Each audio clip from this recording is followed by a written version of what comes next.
Bratislava! Bratislava! Bratislava! No moment, ja som hluchý, musíte viacej kričať. Je tu nejaký Žilinčan? Žilina! Nájde sa tu nejaký východňar? Východňari! Je tu niekto z Bratislavy?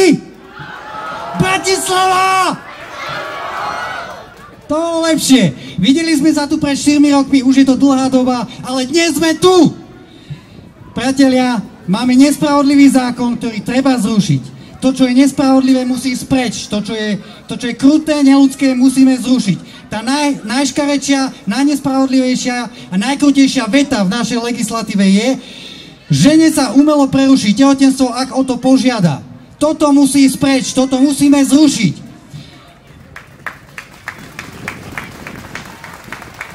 O týždeň máme voľby, o týždeň budeme mať nový parlament. Poďme im teraz povedať, čo si od srdca myslíme a čo od nich chceme.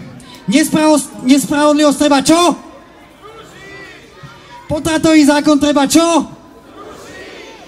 Zabíjanie nenarodených detí treba čo? Ste super, ďakujem, Slovensko vás potrebuje, nenarodené deti vás potrebujú. Máte veľké srdce, lebo nemyslíte iba na seba, ale myslíte aj na nenarodené deti. Ďakujem, užite si tento pochod. Bratislava!